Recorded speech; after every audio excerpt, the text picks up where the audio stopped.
Hello, so this is my vlog for Module 3, Unit 2, Activity 2, Understanding Multilingual Learners. So there's a few questions that we're going to go over. I'm going to be looking this way because I put down all my answers over here.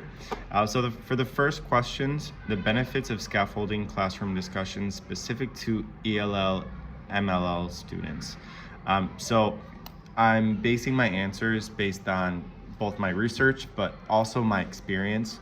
So about 2 years ago, I did a 1-year program to learn Thai. It was an intensive program. It was about 3 hours a day, 5 days a week.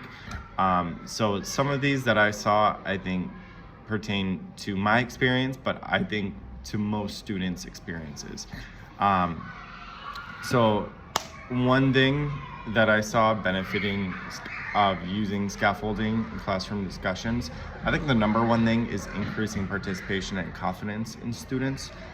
So when you kind of give them that scaffolding of sentence frames specifically, it reduces the fear. It doesn't make them as scared to participate, and the chances of making a mistake, even though mistakes aren't a bad thing, it decreases the chances of them making a mistake and kind of gives them more confidence to just try and say something.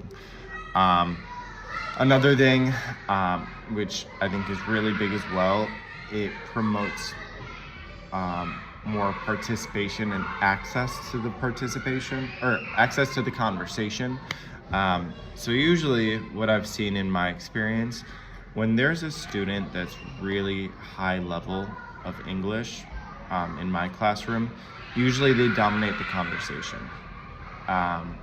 And when you give more access to students that might be at a lower level, you give them basically a ticket in, saying you could say something, you could participate in the conversation, and here's your ticket, here's your sentence structure that you could use, or the cheat sheet that you could look at in order to speak and in order to participate.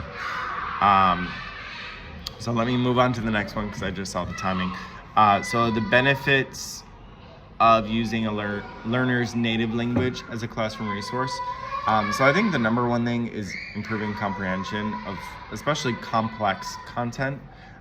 So especially things that might not make sense, that might have specific rules that they're not familiar with. Using that first language will and can help them understand that content at a deeper level.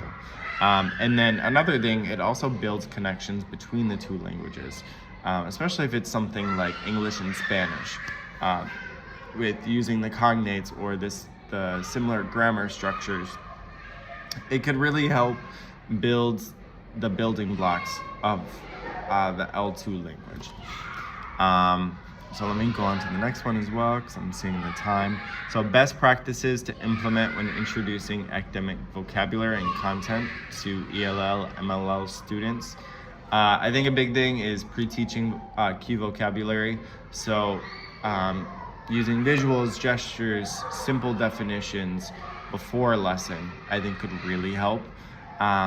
Using different modalities, so pictures, auditory, maybe hands-on things, maybe bringing some of the vocabulary into the classroom so they could see it hands-on.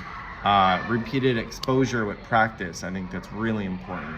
In my classrooms, I always play games, multiple different types of games, not just mix and match, but could be hangman, could be 4 corners where they have to go in the right corner for the right answer. And then incorporating interactions, so pair work, discussions, competition, something like that, I think is really helpful. Looks like I'm right under the time, so thank you so much for listening, and I really appreciate it.